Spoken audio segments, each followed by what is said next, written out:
Welcome to the righteous sphere. We separate the gray areas over here. We don't do the lying like those other places. No. We don't do no fucking lying over here. You're gonna get the truth.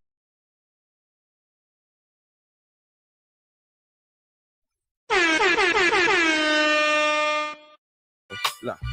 Young money boy Louise, hold it for A and Eagle. Cash money cross the belly, cash money Machiavelli. We get that fatty fellas, we bump that Rockefeller. We got it pumping, holler back, we crack Rockefellers. Nigga, my tire's better, I'm on the Monster Bellas. I got that brown boy or that white Consuela. See, this shit is over, I got us, that's a promise. Let's go cop 2 new Rovers, drop it on Magic Johnson. That's 32s for fools, stick to them stunting rules. 500 up in your tummy, can your stomach do? SQ my youngin' crew, we paid our fucking dues. That's why your bitches over here sucking and fucking dudes. Y'all niggas want a wall, bring it, it's nothing, dude. This shit too hot to relax, bitch, don't get comfortable. I fuck with Super Sammy, Blanco, and fuck the bull. Hydro, I puff and pull until I'm ducking full. What are you fucking crazy? Come on, it's Weezy, baby. No, for real, bitch, it's Weezy. Baby, call me Bad Wayne, and I'm like Max Payne. The sickest shit that hit since Anthrax came. I leave you with a Tampax frame, all bloody. Just stand back, man, y'all don't want it, but damn that, man. I come through and do my grand theft thing, my cran nap, tan cap, slant back thing. My hustle game up, plus my flow that ugly. Just call me Mitchell and Ness, I got throwback money. I got that, I'm all good if it's snow crack money. I got that, he's all good, and we to show that money. Okay. I can blow that money cause I know that money. Hit the club and while out and go and throw that money. If that bitch on 21s, then you know that's money. I'm a pimp, I'm about to permit out and bull red something. You a snitch, you probably hit the coat and perm though. That's that Weezy, that shit that make your soul burn slow. Fuck ya, Weezy, SQAD. Holla at your boy. They can't fuck with me, man. I don't see him fucking with your nigga right here. You know what I'm saying? Call me the throwback youngin'. Bitch, every time you see me, I'm in the 70s, ho.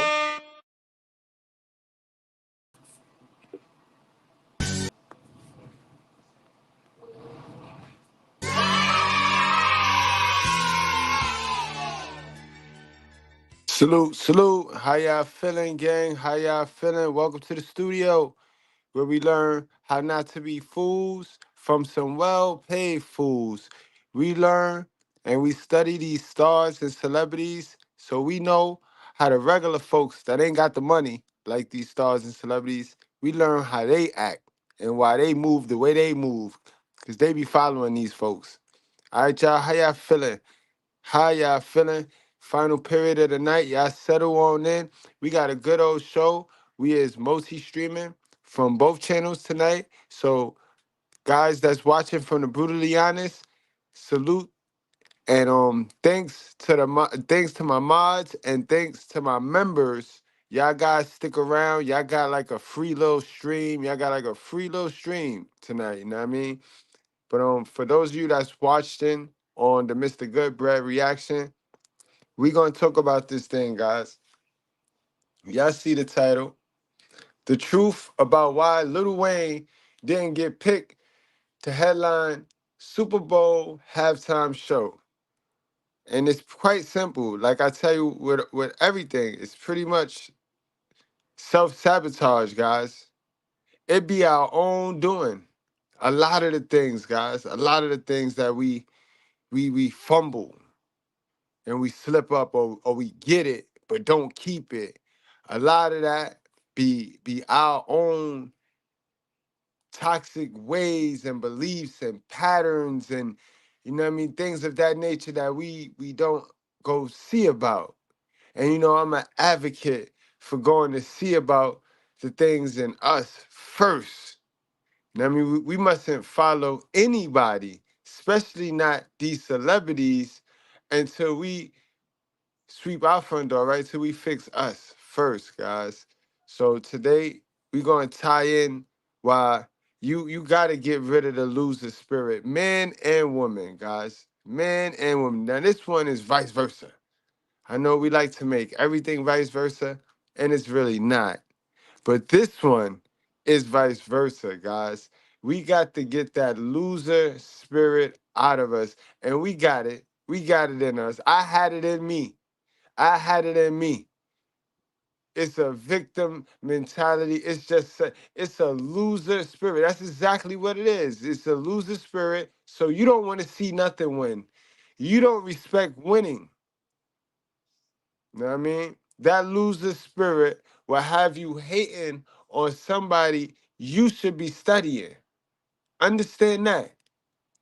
Understand that loser spirit, and it's in all of us until we get it out of us. That's our job. Our job not to worry about what these bald head roaches is doing. Sisters, our job is not to worry about what the deadbeats that we keep picking is doing. It's it's to figure us out. That's our job. Our job is to figure us out. You know what I mean? Man, we already, my guy, Toxic Ring Scandals, he's popping it off with the members. See what I mean? My members be paying for these type of streams.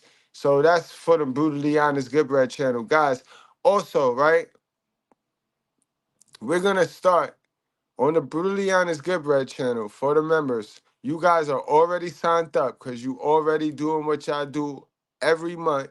So I think every 2 weeks, on the Brutally Honest channel, guys, I need you guys to tell me when is the best time for you guys to so that we could do like an open book reading, so that we could really get the work on. Cause I get it. These streams right here, people don't really want that work, bro. So I want to wean out the people that really want to do better in life and want to stop pretending like they winning and want to stop being nosy and worrying about what's going on in these people's lives and really want to fix their life, fix their reality. I really want to give y'all my talent. I want to, cause this easy. Getting up here, talking about somebody else's business, not fixing you. That's very easy. We can all do that. We can all do that. You know what I mean? So I really want to get those of you that really care, that don't mind investing $9.99 in yourself. That's $10 a month in yourself. And I have folks that already do. I want to make sure I take care of y'all. So I want to do that. Every 2 weeks we have a live stream, members only. So you set your notification. You make sure you don't miss that stream. We'll probably go live like what? What's a good time? Y'all want to do Sunday, Saturday? Well, what's the best time for y'all? Friday, what?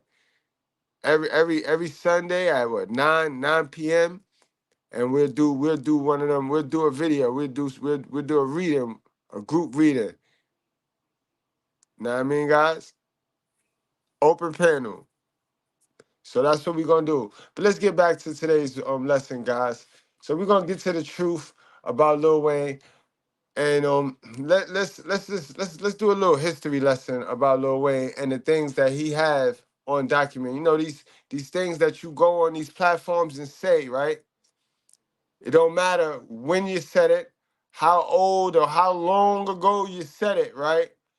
It paints a picture of you, and you gonna get the respect you're due based off what it is you do and what you said that's on tape. Not what you telling people and not what you say right now. You know what I mean? People don't care about what you say. It's about what you're doing and what you did. You know what I mean? And how you changed, how you grew from that. Now we understand growth now, but a lot of y'all want us to respect nothing. A lot of y'all never changed. You're still toxic, and you want people to feel sorry for you. It's not gonna happen. Nah, nah. In the words of LA Knight, nah, nah. It's not gonna happen. All right, guys. So let's just relive some things. But salute the Toxic Ring Scandals. He said, "Let's keep it a buck.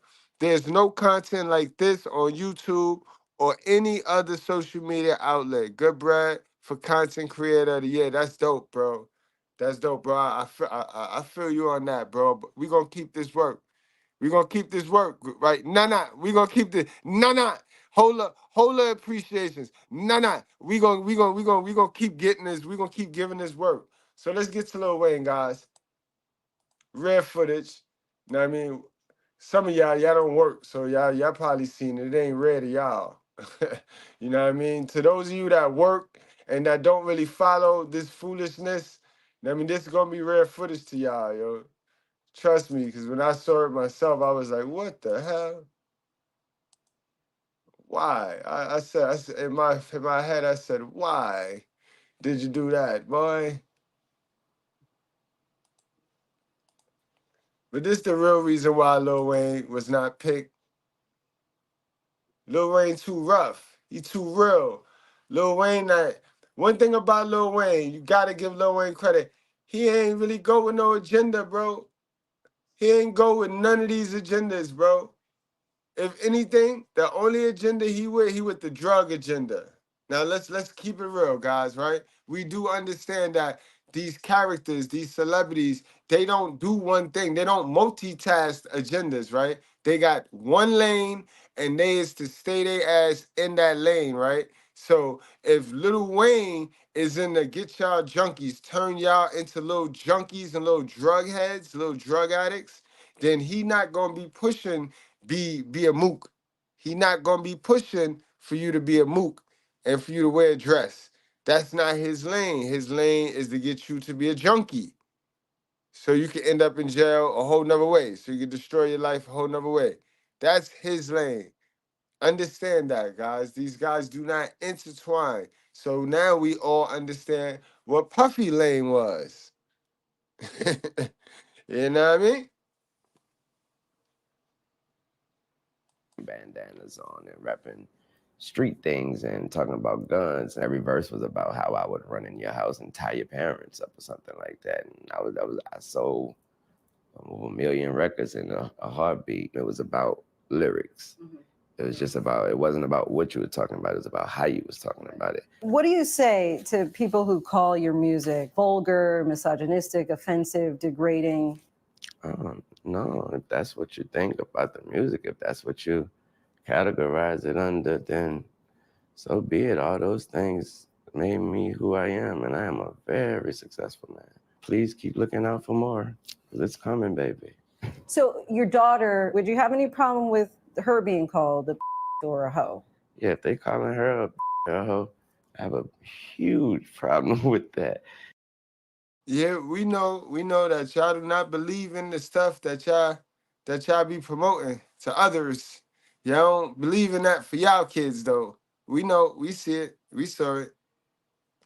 Yeah, but I've never called a certain female name out unless I got a real big problem with her. Yeah. To say this father of four is controversial is an understatement. But the self-described gangster says he's often misunderstood. That'll be the biggest misconception, that I'm some kind of rude. I don't know. When they meet me, they're like, oh.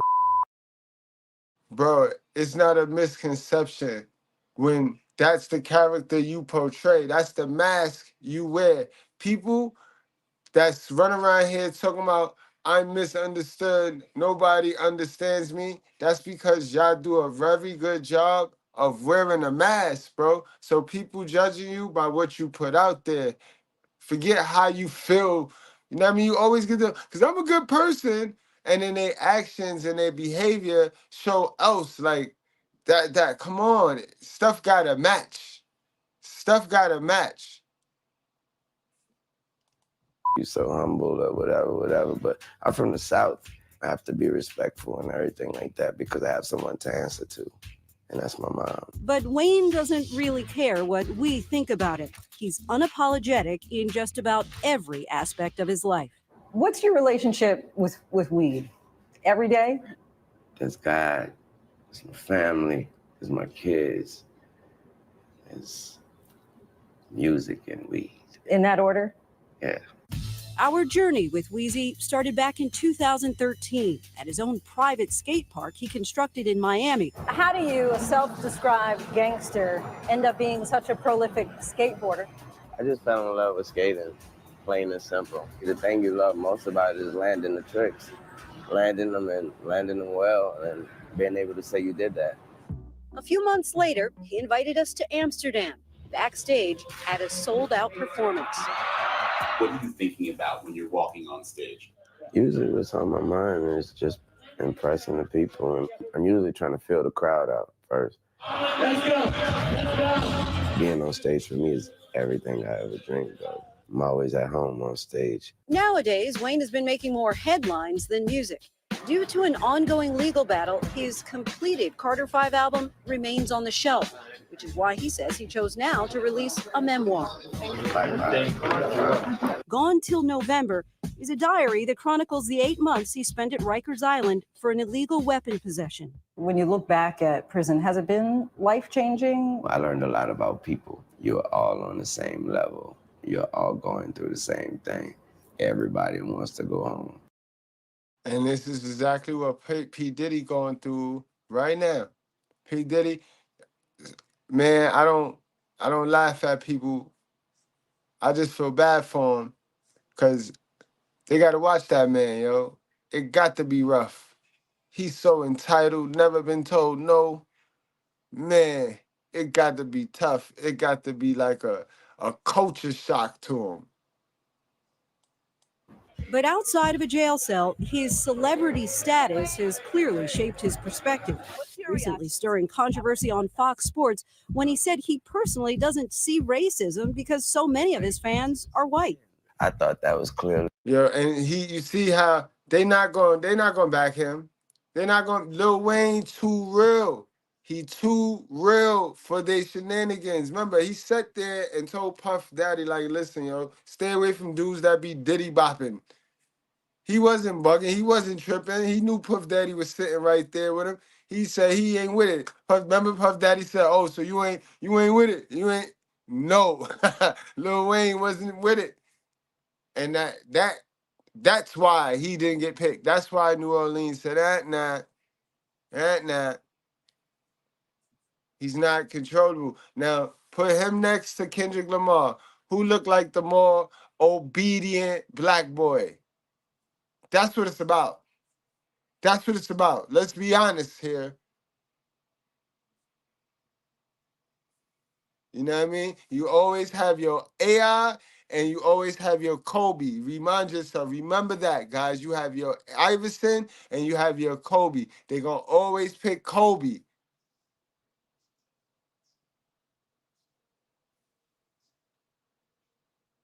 A message that there was no such thing as racism. There was a lot of backlash from people about that. Would you change it, what you said, or you still feel the same way? What's your thought? Now, of course they want Kendrick, because Kendrick out here freeing the slaves, you know? Kendrick keep them high and stupid, you know what I mean?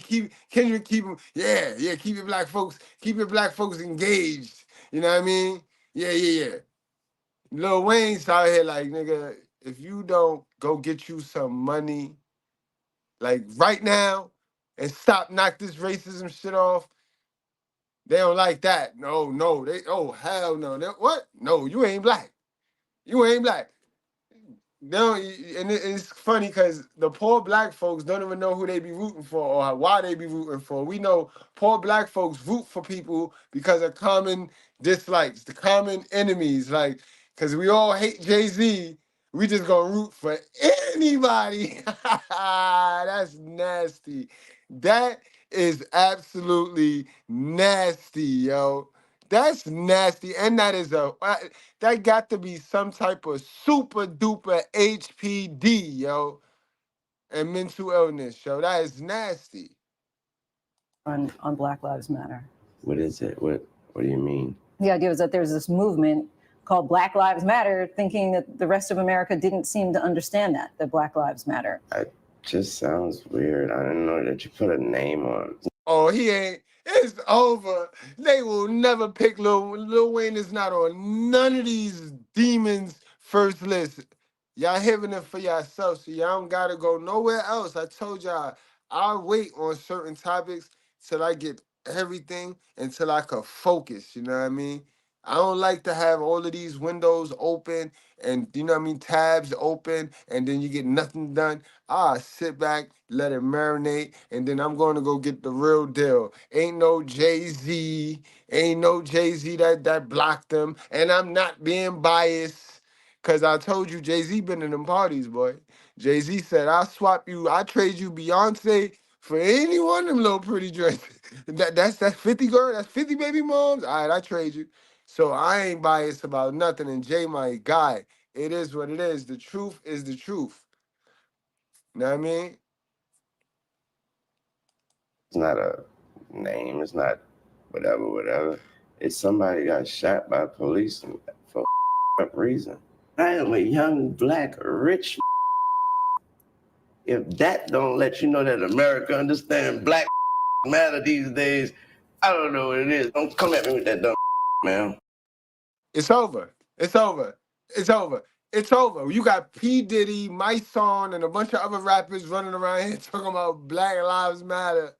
P. Diddy, yo, where's Black Lives? Where's them two lesbian women at, bro?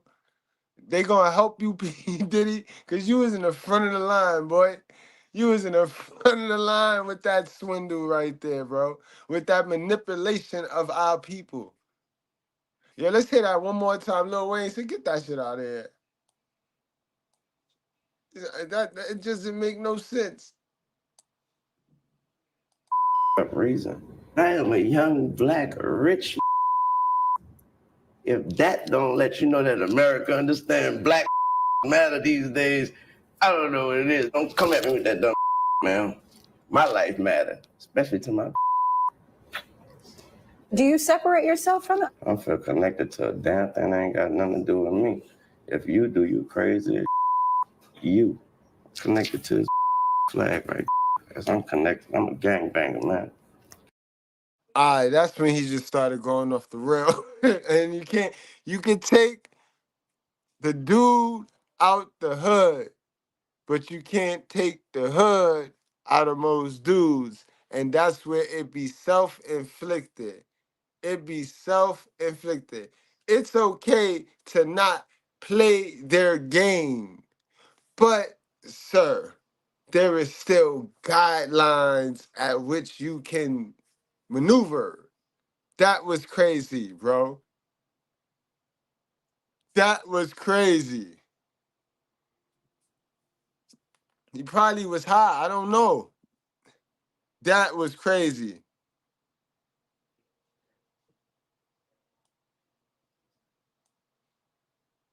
Yeah, and he acknowledged that. You right, Miguel. He acknowledged that. He acknowledged that. That ain't got nothing to do with me. If you do, you crazy as you. Connected to his flag right. As I'm connected, I'm a gangbanger, man. I'm connected. He ended our interview angrily. Lil Wayne is in the business of making music, not apologies. For Nightline, I'm Lindsay Davis in New York. Man. You know what I mean? Man. And there's another interview where he didn't do himself any favors. He didn't do himself any favors. So let's get to that. You got to keep your composure. You know what I mean? You know how this world look at us. You know what I mean? You know how this world look at us, how this world see us, what they already paint us out as, boy. You don't go in there and then feed to the stereotype and feed the narrative.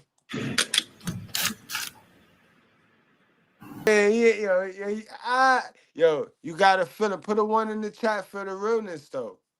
This is rare nowadays. You don't get these celebrities that's gonna just be real, gonna say what's on their mind and don't send it through a filter, y'all. Y'all heard him, yo? This is what the people want. They ain't trying to fuck with Lil Wayne. They already know, like, and that's, remember, they'll let you rock on their platform until you start helping the people and not pushing their agenda.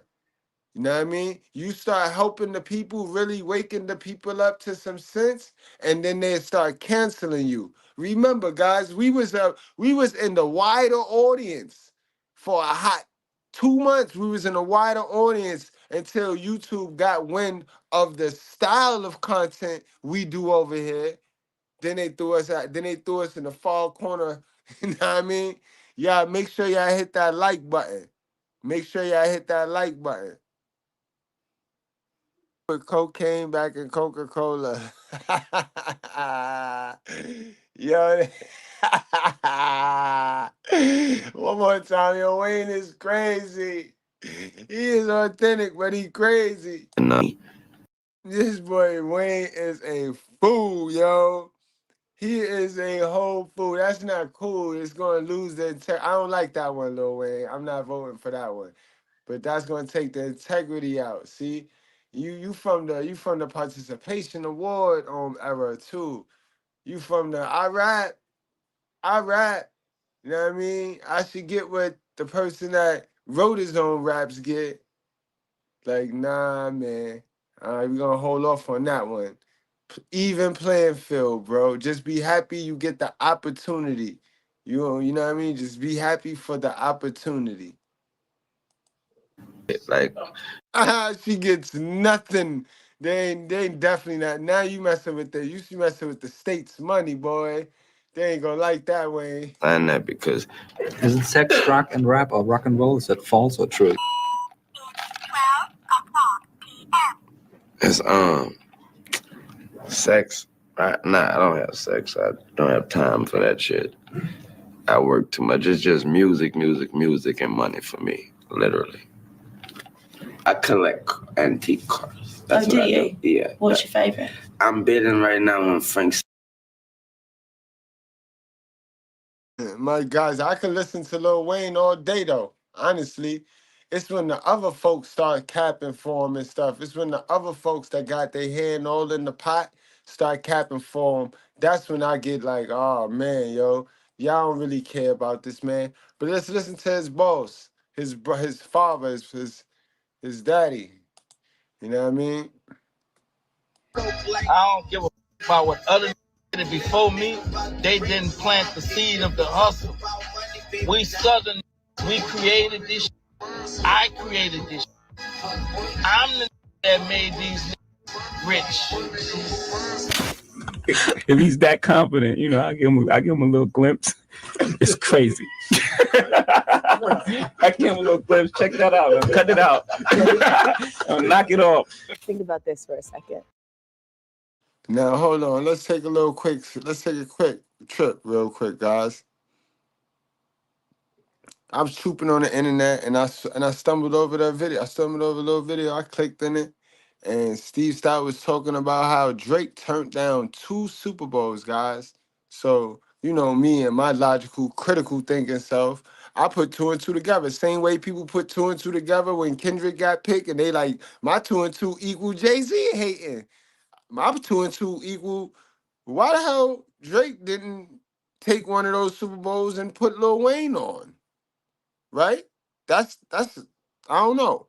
I will confirm. Drake was offered the Super Bowl twice. Wow. Drake did turn down the Super Bowl twice. And I'm sure if Drake would have said yes, he would have brought Lil Wayne out at some point, right? He probably would have brought out Nicki, which is probably why she's upset, because she's not on stage. But Drake turned it down twice. So there's like this, the NFL, somebody spoke to, no. He turned it down twice, which is fine. He didn't want to do it. But nobody's going to say, damn, why'd you turn it down? You could have got Lil Wayne on. Mm-hmm. Right? Nobody's going to connect that dot. The other thing is that no one seems to think about is why isn't Jay-Z picking himself? Like, he's not even being selfish about it for himself. Why isn't somebody saying, man, you know what? He's actually making a decision based off of what he thinks the best performance is at the right time, music, etc. Because he's not even using this moment to satisfy himself. He has catalog. He can rock. Yeah. He's nice. He's not even choosing himself.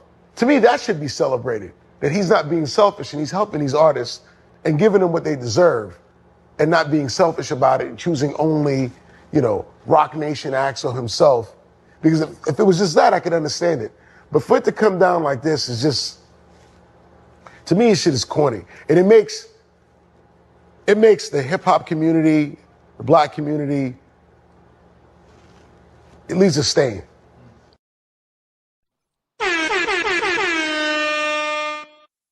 Absolutely. I told y'all it's majority is 85% of us running around here, and I'm going to say us because it's 85% of us running around here with that loser spirit, boy.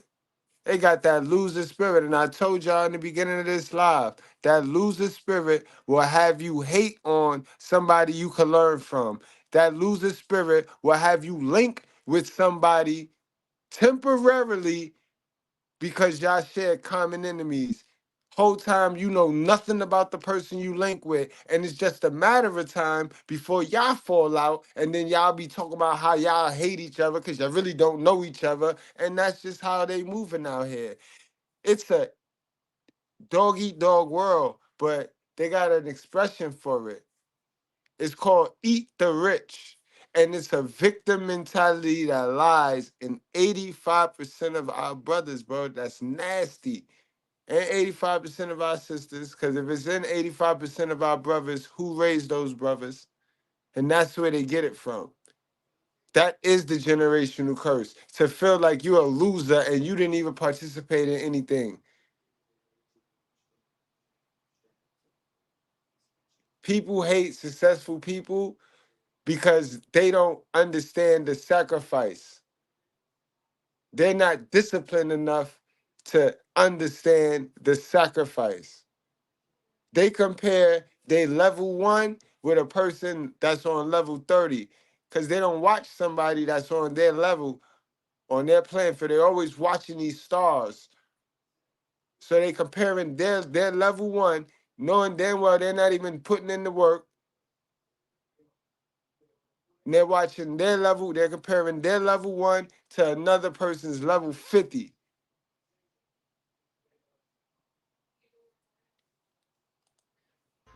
Lil Wayne, headline Super Bowl in New Orleans.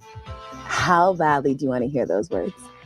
Just as bad as I wanted to see my name at the top of that list when I was that whatever age it was, and I would bust into the office and get that billboard. Like, this has nothing to do with it, and that's so crazy.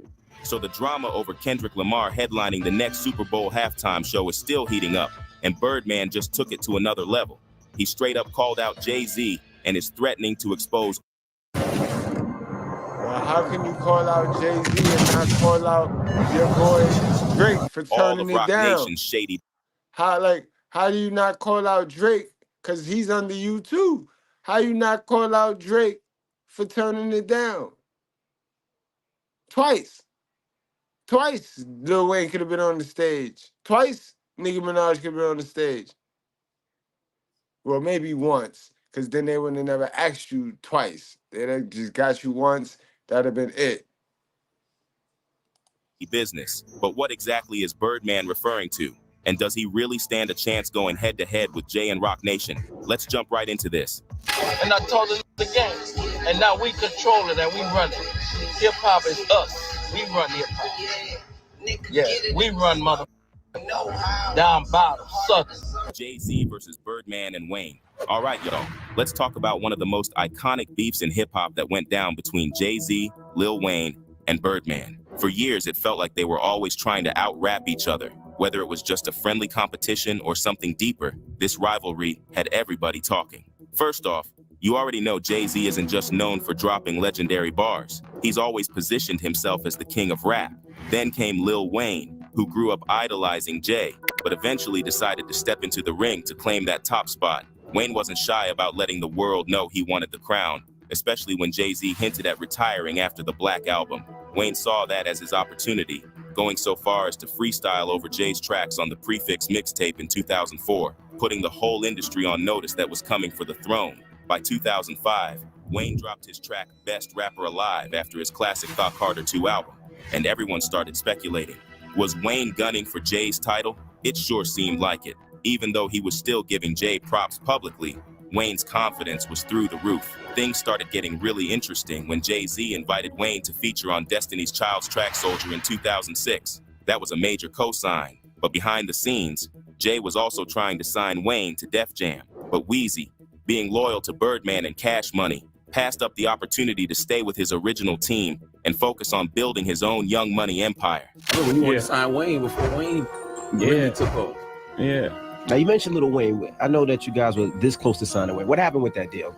The truth is, it's the first time I ever told this truth. You know, after I had a meeting with Wayne, you know, I had a relationship with Baby, so we used to go to New Orleans. I would hang out with him. He had me in the purple little whatever that car was. You remember them purple little cars? Prowler going down the street. You know, no top. People trying to jump in the car. You know, I called them out of respect. Like, yo, I was talking to Wayne. Just letting you know. So after that, I think we received a letter at our office for like torturous interference. Whoa. The lawyer, and I was like, whoa. Was it sports? They do that? It was like, whoa.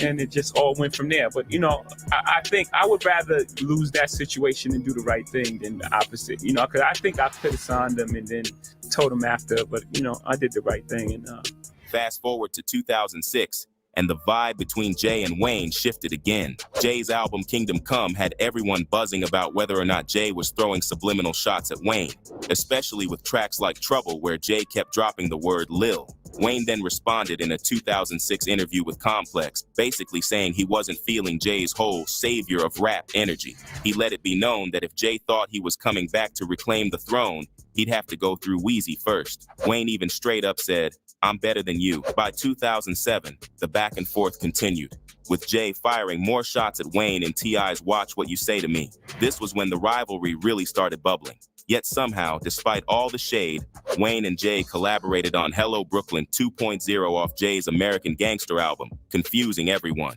Wayne kept the pressure on when he remixed Jay's Show Me What You Got, delivering verses so fire that some fans even said Weezy outshined Hav on his own track.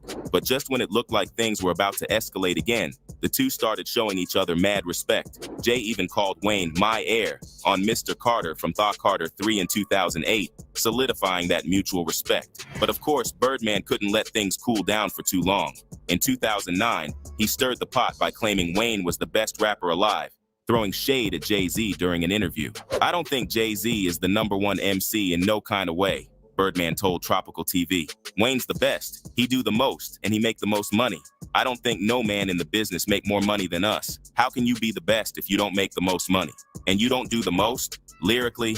Come on, man, be for real. Can't nobody F with Wayne. If you #1 and you ain't getting no money, it don't mean nothing." This sparked even more drama, especially after Jay-Z responded on HAM with the infamous Baby Money line, where he made it clear that Birdman's cash couldn't stack up to his. Wayne then clapped back on "It's Good," jokingly threatening to kidnap Beyonce. In 2012, Wayne took another shot at Jay during a Young Money pre-Grammys party, rapping, "I asked her what she wanna watch. She said surely not the throne." But despite all the disses, things never got too serious. Jay eventually responded on La Familia, letting it be known that nobody should mess with his family, but the beef never escalated beyond bars. Wayne even went on to call Jay-Z the GOAT later on, and both have publicly downplayed any real animosity over the years. However, the recent controversy over Kendrick Lamar being picked to headline the 2025 Super Bowl halftime show has reignited the old drama between Birdman and Jay-Z, and now Birdman is out here straight up threatening he will expose Jay and Rock Nation. Birdman's threats. So as you all know by now, much fuss has been made about Kendrick Lamar performing at the upcoming halftime show in New Orleans, the home base of arguably the biggest rap label ever, Cash Money Records. After Nicki Minaj took swipes at Jay and Rock Nation in defense of Lil Wayne, Birdman backed her up and promised revenge. Birdman wrote on X, "Shaking my effing head. These P's. Nicki, Drake, Lil Wayne, YMCMB. I'ma make these. Respect us on Gladys. Hatin' for real." But how exactly is Birdman planning to make Jay-Z? But Birdman, how you not going to check Drake though? I will confirm. Drake was offered the Super Bowl twice. Wow. Drake did turn down the Super Bowl twice. And I'm sure if Drake would have said yes, he would have brought Lil Wayne out at some point, right? He probably would have brought out Nicki, which is probably why she's upset, because she's not on stage. But Drake turned it down twice. So there's like this, the NFL, somebody spoke to, no. He turned it down twice, which is fine. He didn't want to do it. But nobody's going to say, damn, why'd you turn it down? You could have got Lil Wayne on, right? Nobody's going to connect that dot. The other thing is that no one in Rock Nation respect him and his team.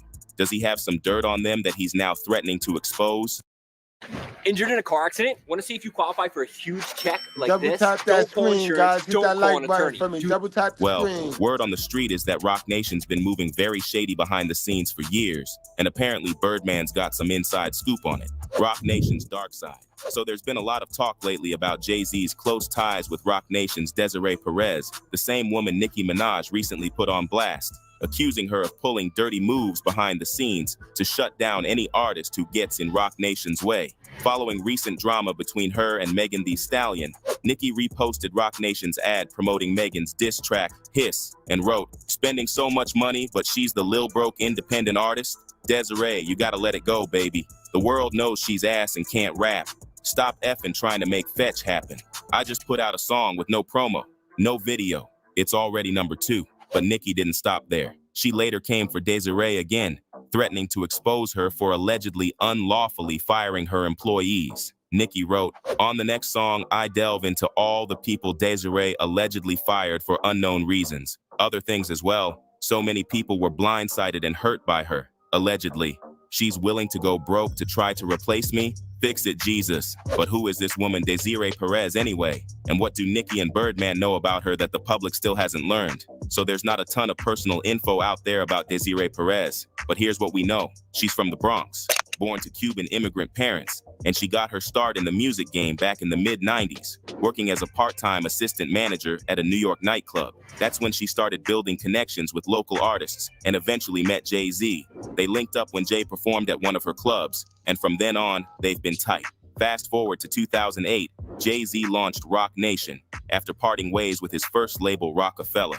A year later, Desiree joined Rock Nation as chief operating officer, and by 2019, Jay made a big move. He announced that Desiree was stepping up as CEO of Rock Nation. According to Variety, Desiree's now running the show across all 14 branches of Rock Nation, from music management and publishing to their sports agency and business ventures.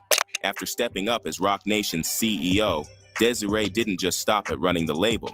She was also the executive producer for 4 Super Bowl halftime shows from 2021 to 2024. Now, according to Desiree herself, her role covers everything from creating strategies for Rock Nation artists to handling PR crises. But those are just the surface level facts about Desiree and what she does at Rock Nation. Let's get into the real tea. The reason why the internet's out here calling her Jay-Z's Griselda Blanco. Alright. Remember when Jay-Z said this? I think we passed kneeling. Let me play it again.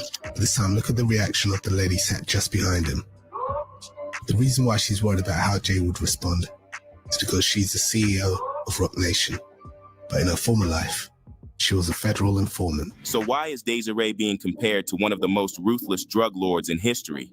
Well, she never reached Griselda's level of infamy, but back in 1994, Desiree was arrested for possession of 35 kilos of cocaine, along with conspiracy to distribute. According to court records dug up by the New York Daily News, she was involved in a ring that stretched from New York to Florida to Puerto Rico. And word on the street is that Desiree wasn't handling the drug game solo. Her husband, Juan O.G. Perez, was allegedly right there with her. Now, Jay-Z and OG Juan go way back. They linked up in the mid-90s, and together they launched the 40/40 Club. Fast forward a few years, and Jay made OG Juan the president of Rock Nation. Now, if they get to looking into this boy Jay, now if Jay got any connection to Brother Oil, Brother Baby Oil, the slightest, and I mean the slightest connection other than going to the parties, it's a wrap for this man, bro. It's a wrap for this man. This my guy. It's a wrap. On some Rico shit, it's a wrap for this man. If they hit him with the Rico, it's over. It's over, boy. It's over. Sports. But here's where things get even more interesting. According to some insiders, OG Juan was running plays with Jay long before they opened the club. Understand, guys, I'm going to tell y'all a secret right here. When these two people open their mouth, believe them. When Kanye West say some shit, believe him, bro. Believe him. And when that girl Jagger Wright say some shit, believe her. Believe her. Believe they gonna tell you they crazy. The ones You guys, this is why y'all mess with me, because everybody else be like, he crazy, right? You see the little bald head roaches in my chat bugging out, talking about, oh, this content, this and this and that. And the more we get one comment, but for every one comment, the chat grow and grow and grow. But one person bothered. I'm crazy to them. So, you know, the crazy ones be the good folks. So listen to the crazy ones. Club, or he got that Rock Nation title. And let's just say, the business they were involved in wasn't exactly corporate. Check out what Big Ross, a former associate of the notorious Harlem drug lord Rich Porter, said about Jay-Z's friendship with OG Juan and what kind of business they were in. We decided to go to McDonald's. You know, when I get to McDonald's, I look up, and the dude, I see Jazzo on him in McDonald's, but I see the dude that's on stage with Jazzo, the light-skinned dude, the big lip dude, I see him talking to my man Juan. So, you know, Juan is a dude that I knew most of my life, but the one thing I knew Juan for, he was the plug, he was the connect. Have you seen Juan? Yo, the internet, wow, bro. Now, I'm from Harlem, y'all. I'm from Harlem. I could take the 101 bus to Juan Block. You know what I mean? So I know, but this was never spoke of. Like, everybody knew of this. If you from Harlem, everybody knew this. But now that the internet here is just wow, bro. Guys, stay tight-lipped, bro. Practice discipline. Practice discipline of the mouth, bro. All right? Stop making friends by feeling you got to tell all your business to these folks. Because the internet is here, yo. Cameras is everywhere. And people got runny lips, bro. This is crazy. Wow. Mind you, I'm watching this interview for the first time with y'all. And by the way, y'all, this is 35 years ago. Statute of limitations is dead. For all you suckers that want to try to catch some nonsense, statute of limitations is dead. Oh, okay. All right. I mean, but where is the morale? Just because the statute of limitation is dead, where's the morale? But all right, at least now y'all get the facts. At least y'all can get the real facts to those rumors that y'all been hearing all these years. 35 years ago. Whole lot. Anyway, he was the plug. When I say he was the plug, I mean, you see this man got all the pettico in the world. But yeah, yo, he had it all. Dang. He was that dude, period. You know what I'm saying? So I seen him talking to Jazzo, man, light-skinned dude. So I told my man, I said, yo, the Brooklyn dudes, they up here, you know, I know they won and all that, but they up here comfortable, you know? And my man said, what you mean? I said, yo, look at the dude that was on stage with Jazzo. He over there talking to Juan. He said, which one? The Connect? I said, yeah, look. So they was politicking like they, you know, like they was friends, like, you know what I'm saying, or whatever. And, you know, funny thing is, I seen him that night. I figured that was just a one-time thing. I go to McDonald's like it's nothing because it's on the corner of my block or whatever. So a couple of weeks go down the line, I start seeing this dude, the same dude, but not Jazzo, but the dude that was on stage with him, the big lip light-skinned dude. Wow. And I start seeing him, and he's talking. Every time I see him, he's talking to Juan, or he's talking to Juan Man in McDonald's.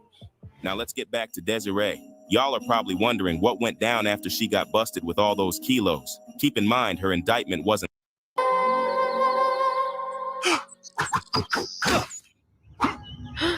light. She was tied up with the cartel and some serious kingpins. But here's the kicker. According to a report by Variety, Desiree only got 5 years probation, and you already know why.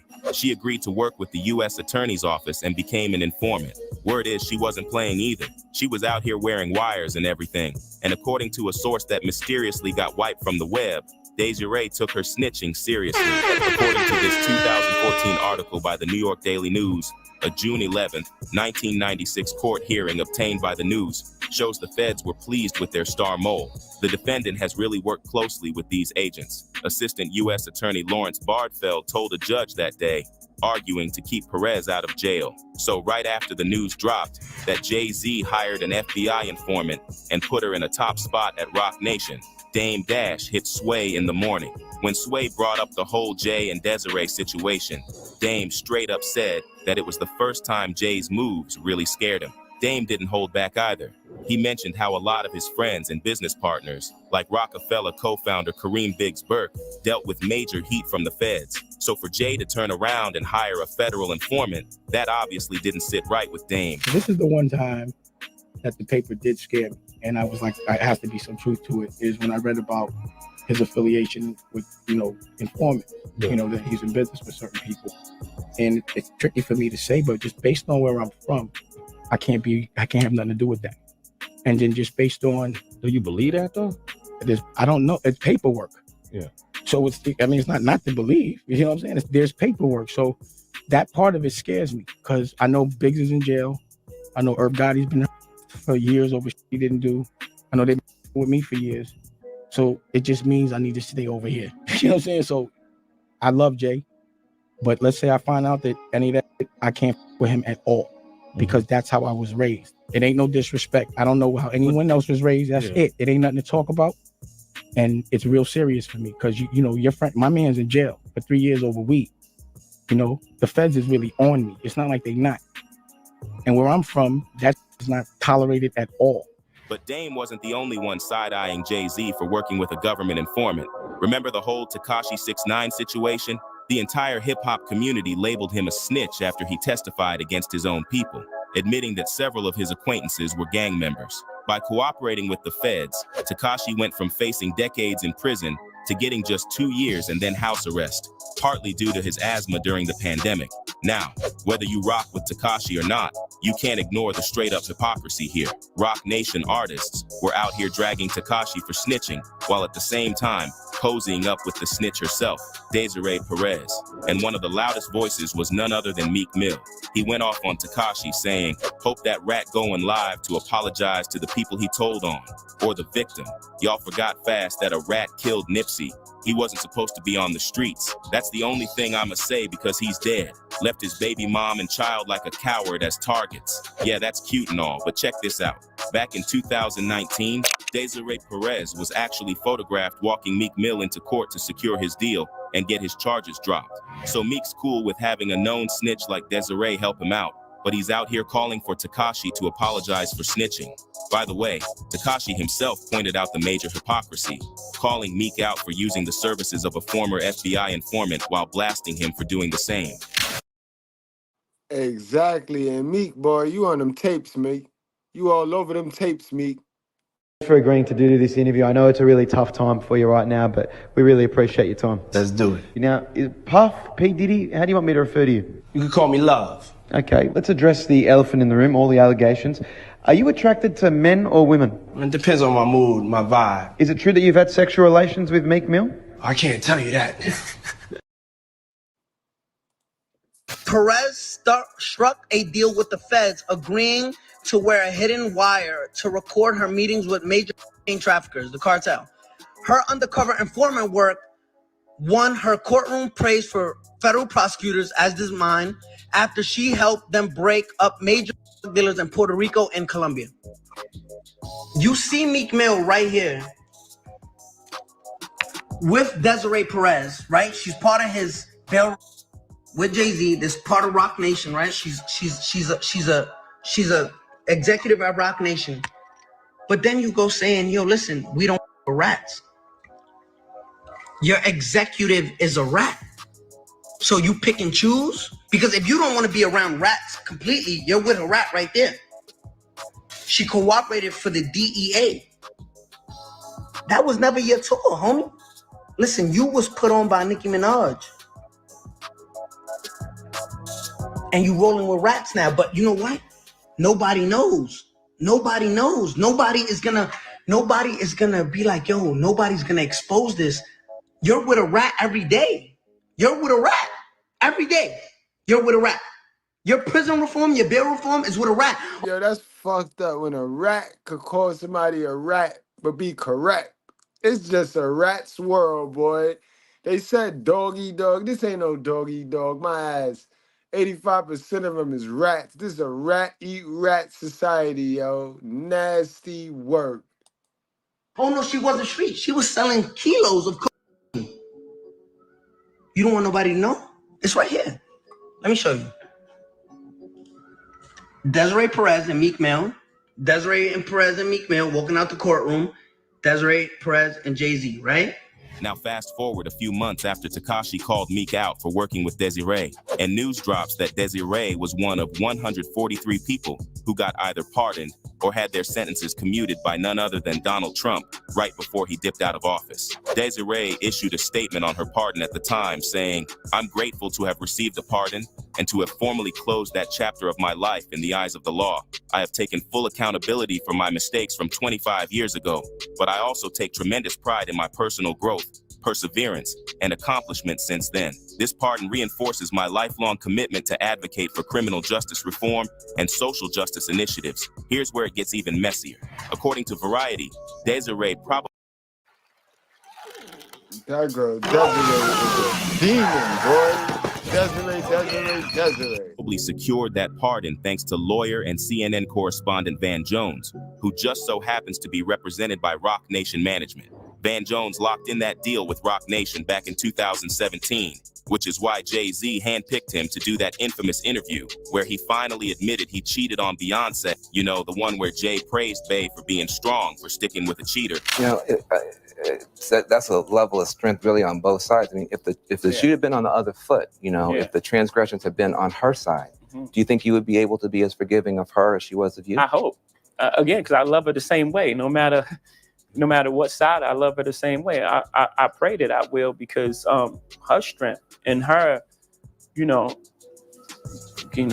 man, is the strongest woman I know. Anyway, after Desiree got that pardon from Trump, her snitching past came back to bite her, and a bunch of industry folks started calling out both Meek Mill and Jay-Z. They pointed out how ironic it is that this all went down while they were out here fighting for prison reform. Now Meek stayed quiet about the whole thing, which was expected, because of course they made sure he wasn't allowed to comment on his boss's informant past. But other industry voices didn't hold back.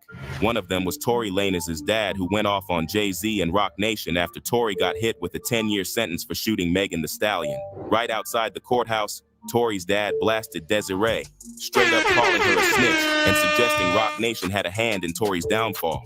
I just stood here in this Los Angeles County and witnessed the worst miscarriage of justice that this world has ever seen. You want to know how I feel? I'll tell you exactly how I feel. I got some names that I want to call. Alex Spiro, Desiree Perez, and the whole wicked system of Roc Nation, including you, Jay-Z. Yes. You who say you rose from the gutter, but you have traded and bartered the souls of young men, and you're still doing it. Amen. Now, mark my words, yo. This video, that man video right there, Tory Lane dad, that's gonna go back to come viral. You see how everybody's going back for them old videos of Diddy? That one right there is the powerful one. That one right there is as powerful as them Sean replays. Them Sean Poe resurfaces. Whew. Damn, Jay. Hope God with him. Desiree might have officially cleaned up her record, but let's be real. Nobody's forgetting how she made it to the top. And word on the street is that Nicki Minaj and Birdman are gearing up to spill all the tea on Desiree and Jay-Z's shady moves behind the scenes. But here's the thing. Fans are saying Birdman might not be the best one to speak on it, considering he's got plenty of skeletons in his own closet. Plus, it's kind of funny he's trying to defend Lil Wayne now, when we all remember how he left Wayne high and dry with the IRS drama. Ironically, it was Jay-Z who helped Wayne cover that $14 million tax debt. Now, fans are saying that even if these rumors about Desiree and Roc Nation's dirty dealings are true, Birdman doesn't really stand a chance going up against Jay-Z. One fan said, "Getting at Jay-Z is like getting at the president. Good luck with that, Birdman." And someone else added, "The funny thing is Birdman is from New Orleans, but he won't be able to do ish. Jay-Z's word is final." So what do y'all think about Birdman threatening Jay? You think Birdman's just bitter because Jay's got more pull in the industry? Let me know in the comments and stick around for this next video. If you've been getting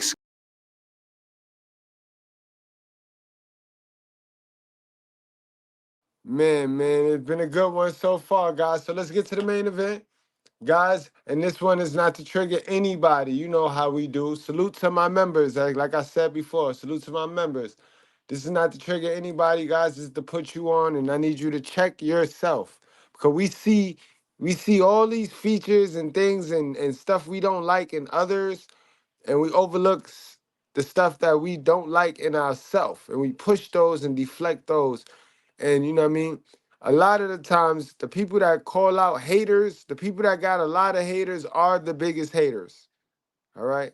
I'm going to tell you that right now.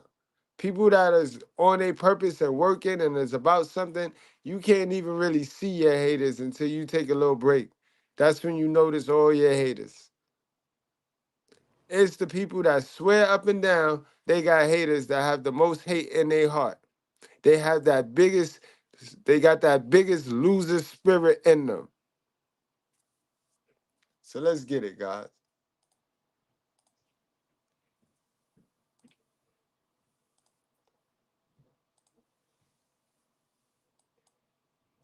"15 things you should know about your haters." As you know, success and haters go hand in hand. In fact, a good indicator that you're on the correct path and that you're doing something right are the haters. We don't know a single person who has achieved massive success without pissing off a bunch of people. Go ahead, try to name one. Do you know that Elon Musk has haters? Everyone doing something great has. Even Jesus pissed off more than half the world's population when he said he was the Son of God and died for your sins. But let's not get into that right now, because we'd never get to our list and the reason you're here today. Whatever you're doing in life, people will judge, support, ignore, or hate on your work. Believe it or not, the worst of the previously mentioned is to be ignored, because that means whatever you're doing is not worth noticing. Here are 15 things you should know about your haters. Number 1, if they could do it better, they would have done it already. All right, so make sure you're not one of those on the sidelines with the "it should have been me" spirit. You don't have to have the "it should have been me" spirit. You can get your ass up and go do it. Go do whatever it is you sitting there hating on the next person because they're doing it. Understand that. Done. Case closed, mic drop. This is the main reason why people hate. To be honest, we could end the video right now and it would still be an amazing video. If your haters could have done a better job at whatever it is you're doing than you, they would have done it already. The world doesn't work on what if. It rewards those who take action, who pursue their passions and goals. While you're on the field playing the game, they're just spectators, watching you making the moves they wish they could. Number 2, they want to bring you down to justify their mediocre and failed life. If you're passionate about something and hustling your way to success, you don't have time to hate on others. Hating on other people is actually quite time-consuming. You need to take time out of your life to stalk other people for extended periods of time, throwing shade, hoping that your mean comments would somehow affect the life of someone who really doesn't know you exist. Haters are losers. The reason why they're hating on you is because if you were to fail, it would make them feel better about their miserable lives. Number 3, they'll never amount to anything unless they change. Sadly for them, haters are just a part of the crowd. In order to make a difference, you need to do things differently. You need to stand out, try different things, fail, learn, improve, and pursue your dream. Most haters tried once, failed, and now hope that everyone else will do the same, just because they didn't have the willpower to improve themselves and make it happen. Being a hater is not constructive. You're not adding value, so let them waste their time. We all have 24 hours in the day. The difference between success and failure is mostly how you make use of them. While you work to improve your chances of success, haters simply throw them away. Number 4.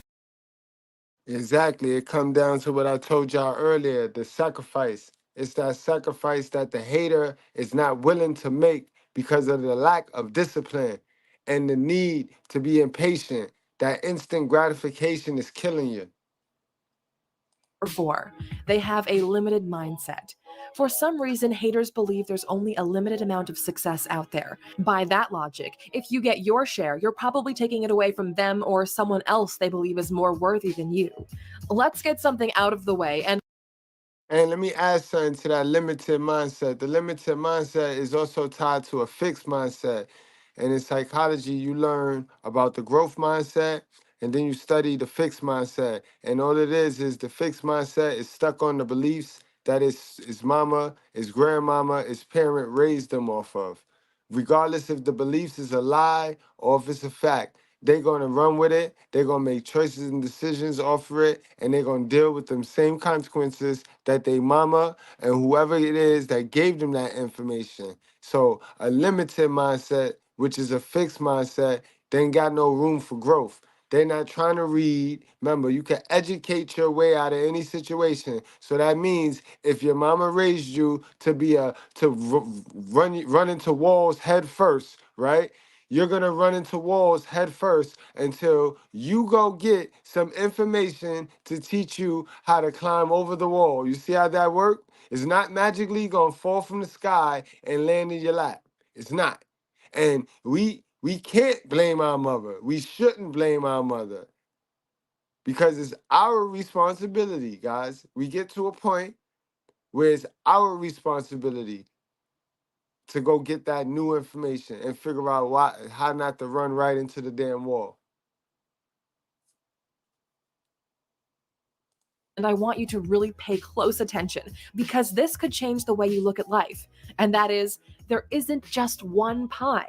There are multiple pies for every single industry, and those pies are magic. They're always, always growing. So if you take a small slice out of it, there's always more pie created for those who want to come and get it. I'll give you a couple of seconds to think about that. And if you still don't understand it, this video is probably not for you. Number 5. They're not happy. Happy people don't hate on other people's happiness. They just don't. Why would they? Hate only. Exactly. And you guys, I'll tell you another secret, another gem. These be the folks that they first thing is, you mad, you mad. Nah, in actuality, it's a reverse psychology trick that they try to use. They're deflecting how they feel.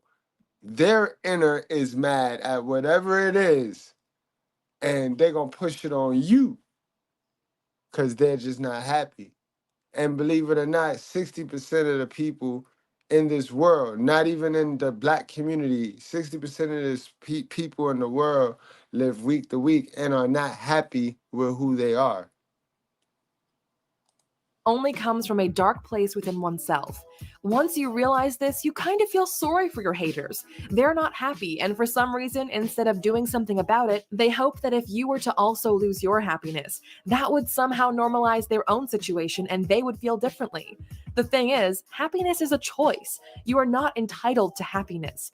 The world doesn't owe you happiness. You gotta create it for yourself. Otherwise, you could live your entire life in chaos waiting for some magical force to give it to you.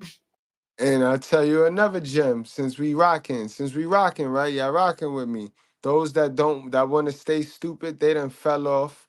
You know what I mean? Half of us fell off. You know what I mean? So another gem, guys.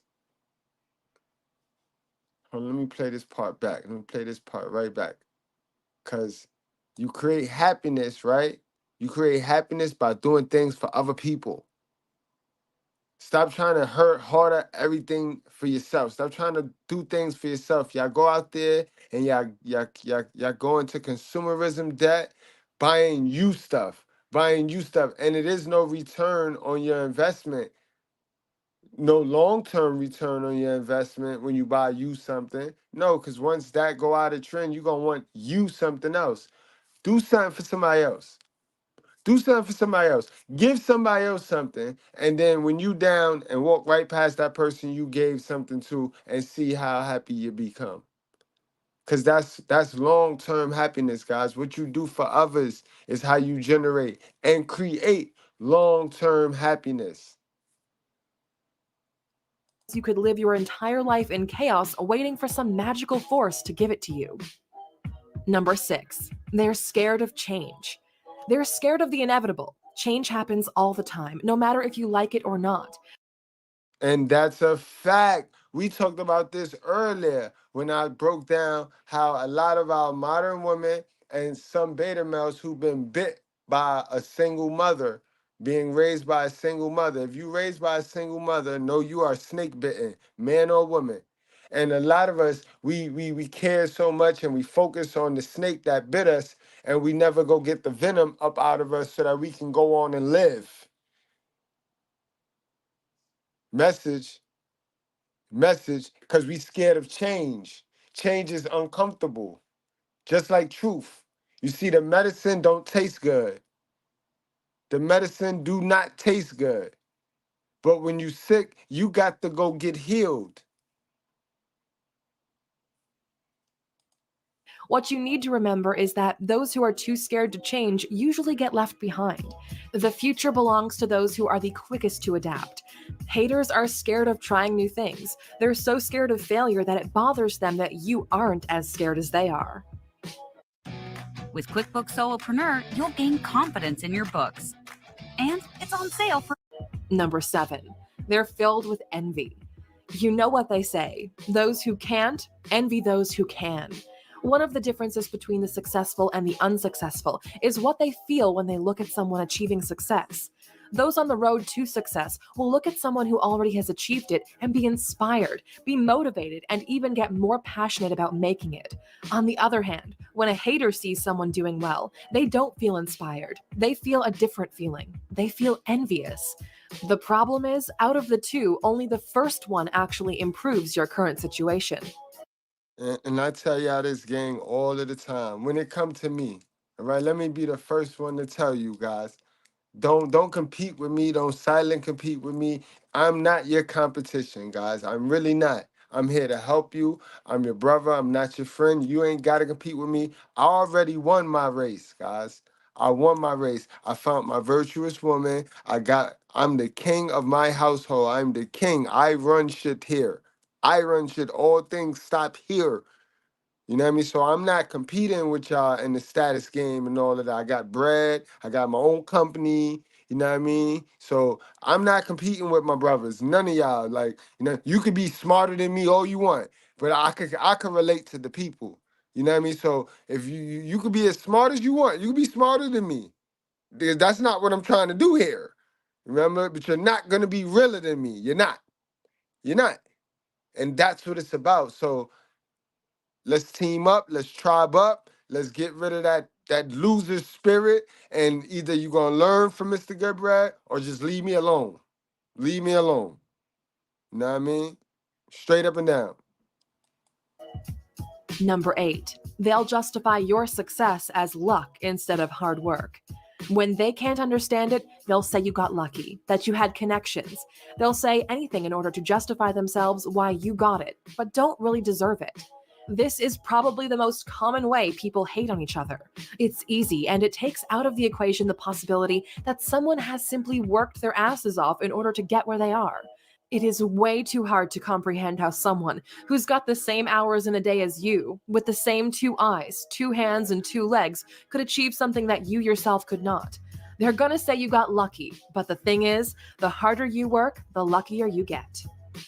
That's a fact, yo. And I'll tell you another way to put that.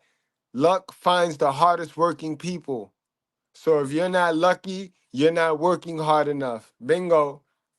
Bingo. Because they will do that. And these are the folks that's scared of change. And now they're intimidated by your growth. They don't want you to grow. Remember, that's that quote that people want you to win, not more than them. That shit dead true, bro. A lot of the stuff they throw around here be bullshit. But that one, bro, believe that one. Believe that one. Now, I don't know about that moving in silence bull crap, but that one, believe that one, yes. Number 9, they don't really know you. Despite them knowing about you and having strong opinions, they probably have never met you. They don't know your story. They don't know about the sleepless nights, the worries, the sacrifices, the failures you've had, and how hard it was to get where you are today. Haters are sophisticated creatures. Do not underestimate them. Somehow they manage to pick only the negative things about you, just so it fits with their own self-constructed image about what you're like. Truth be told, if you were to meet one-on-one with all of your haters, more than half of them would leave inspired and supportive. Truth be told, A-Lux, listen to me close. IDAGF. And that's from the bottom of my soul. I wouldn't give a who. And that's a fact. And you know, I'm a lot of people be like, I don't give, and they care. But I don't. Number 10, they secretly want to be you. They hate us because they ain't us. That was a great line. Be honest. How many of your haters would love to be in your shoes? Answer, most of them. In the words of our alux.com founder, I have never seen a hater doing better than me. We tend to agree. People want what you have. The life, the success, the relationships, your happiness. That's the reason why they're hating at its core, because you have something they don't and would love to have. They would love to be in your shoes, and as long as you remember that, their words won't touch you. Sisters with sense, y'all chill around these women that y'all find entertaining and amusing because they're the women in your environment, and that go for them. They do not mean well for you, man. I'm gonna let them tell. They don't mean well for you, man. Just keep being a dummy. All them toxic traits and behaviors that's in them will eventually be in you, and you won't even know it. You'll think it's normal. Bad morals is caused from keeping bad company around you. You are the sum of the 5 friends you hang around the most. So if you hang around 4 thoughts, ma'am, don't try to convince us you're virtuous. Nah. In the words of LA Knight, nah. Sit down. Number 11, they never invest in improving themselves. These people never take the time to learn the rules of the game, and they even have the nerve to get mad when you're winning. What do they expect? Free handouts? It took you a really long time to get where you are, and we both know it wasn't easy. In order to grow, you need to take one step at a time. Invest time, effort, and even money into improving yourself. Do it for extended periods of time, and results will come. Haters compare their level 1 situation with your level 30 outcome. Shut up. Put in the work and join us at the top. It's a lot less crowded than at the bottom. Yo, now I was watching Coach Greg Adams, and he had like a meat formula, money. He was telling you to guard your meat, and I like the way he said that. That was cool, but the real psychology to that whole thing is not even about guarding anything. It's about actually investing.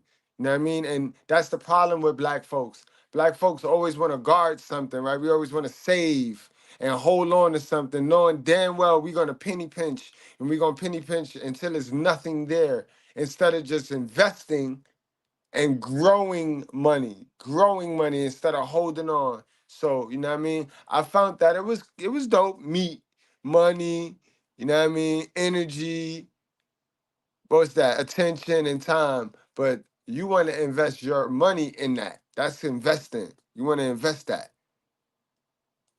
Number 12, they probably stalk all of your profiles. These people are crazy. How can you spend so much time stalking someone's profiles, looking at his or her life, and still hating? It boggles our mind the amount of time haters put into inspecting every single pic.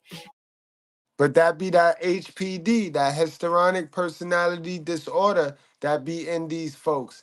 And they do it all of the time. They'll come to the channel, sit here for 47 whole minutes, then comment some weird joint in the chat talking about they ain't like what they just saw, sat here and saw for 47 minutes. And it actually tells you how they value their time. Because if you don't like something, why would you spend 47 whole minutes? But it be that hating in them, it be that loser spirit in them that'll have them sit there and do that. Yep. Every single aspect of your life, hoping that they can find the tiniest clue that it all might be fake and you're really as miserable as they are. They know everything you post but never hit the follow button. They're secretly your biggest fans. Number 13, they gossip about you with their friends. It's always the haters who will bring up your name or what you're doing in a conversation with their friends. That's why you should thank your haters. They're working hard on your behalf to spread awareness about you. While some might see you the same way the hater does, others might turn out to be supporters. Believe it or not, the most efficient way to grow is to garner some haters. Number 14, they're only going to fuel your ambitions. Proving your haters. And that's a fact, yo. Haters is free promotion, bro. Haters is free promotion. Every now and then, my name just be jinking in the algorithms because who is Mr. Goodbread? Who the hell he think he is? And then they go searching and typing me up and try to look for my mother and try to look for Mrs. Goodbread and try to look for my kids and my name just be jinking. I just be cha-ching, cha-ching, cha-ching, cha-ching. You know when you in the algorithm, boy. They be trying to do their research and shit. Like, who is Gus? Who is Gus? What's his real name? Keep looking. Wrong can be one of the most valuable motivations. Early on, there probably would have been people who doubted you or thought that you would fail. Sometimes, as much as it hurts, these people might even be members of your own family. Use that as fuel for your ambitions. When you want to quit, remember that if you do, they win, and that's not what we do. Every time you see someone doubting you or hating on your progress, smile and keep moving forward. Haters are the motors of growth.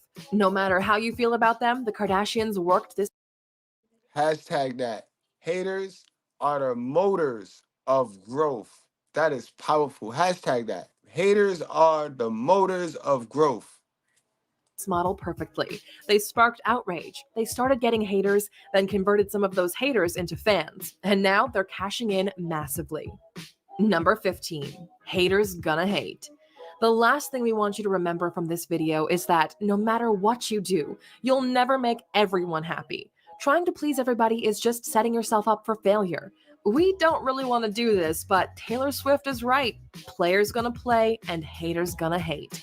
Some people you can't win over, and if they don't see the value, those are the people you don't want on your team.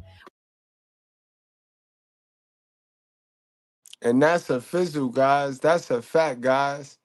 So I think that was an excellent tie-in. You know what I mean? It's always a divide of minds. It's always a divide. You're going to always have Cain and you're going to have Abel. Understand, Abel had the fixed mindset. Abel had the victim mentality. Abel going to roam around here and swear he know everything, but he ain't know nothing. And God ain't helping him. Nobody helping him. So he don't know shit. And then you're going to have your Abels. Your guys, they not perfect, but they willing to sacrifice to get their new blessing. They not content with just faking and living in poverty. You know what I mean? You're going to have that war. That war going to be there. And that's like that with the sisters and the brothers, y'all. You got your Eve and you got your Lilith. Understand that. You know what I mean? So, guys, yo, we reached the end of the live. I appreciate everybody for coming out. Know what I mean? Cleon, what's going on? Pete Chalinsky, welcome back, bro. I don't know. I don't know what channel y'all on, but I'm going to figure that out. Because now we got both of the channels popping. So, you know what I mean? Y'all might got a wrench on the other channel and not one on this channel. So I'm going to make all of that right, especially for my good folks, yo. You know what I mean? My good folks. This was a good conversation to have. Like I said, guys, it's just conversation. We know better than to follow these stars. You know what I mean? Attach our feelings and emotions and what we are building to these stars.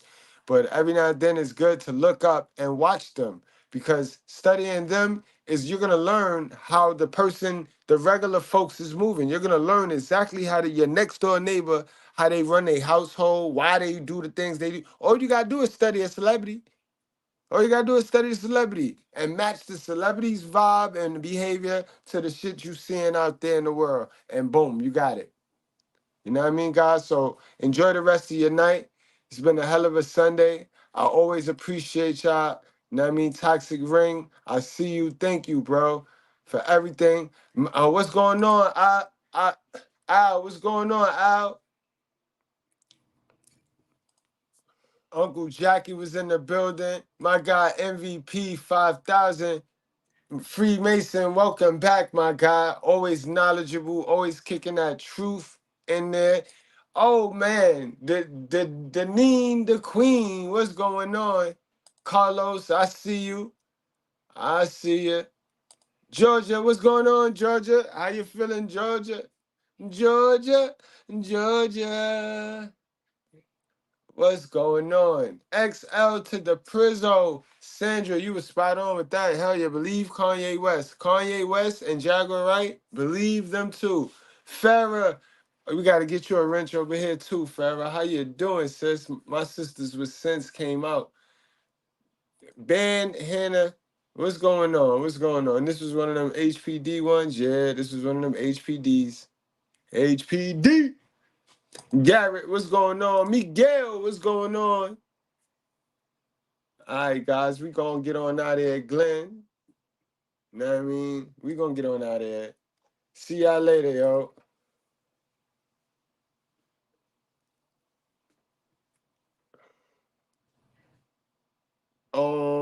I don't got your Insta. But yeah, I don't. Damn. But we gonna link, bro. We gonna link. You know, I'll be back tomorrow. I see you tomorrow. We'll swap infos tomorrow, guys. Y'all be great, yo. Y'all be great. Not good. Y'all be great, y'all. Cause that's what I see for y'all. Greatness, bro. We good breads. You know what I mean? All bread ain't good bread. But we good breads. Let's get it. Outcome is going to be if you hanging around millionaires every day. Now, what you think the outcome is going to be? You hanging around criminals, you hanging around low-level people. And nothing against drug dealers and criminals, because these are some of my friends. If people calling me every day about new scams and new jugs and shit like that, then that's going to be my universe. That's going to be what's in my mind all the time. I don't want to hear that shit no more. I want to hear about legit shit. I want to hear about 7 figures, the legit way, how you got it out the mud. I'm switching my circle up, not changing my friends. I'm just switching the circle that I'm surrounded by. So I don't want to hear that low energy shit. I want to hear high energy, high level, high minded shit. What do you say to people that say you turned your back on your culture or exactly 100%? I have turned my back on the idea of victimization mentality. We are locked up. We went from 1 and 4. We went from 1 and 4 to 1 and 3, but we always pointing at the white people, but yet we want to spend all of our money on foreigns. We want to spend all our money on luxury as opposed to going and buying some land. America is for sale, and there's a lot of barren land. Disney bought a lot of it in Florida, but the culture has you focused so much on fucking somebody bitch and pulling up in a foreign and rapping about things that could get you locked up and then saying you about prison reform. Like, it's, bro, we brainwashed out here, bro.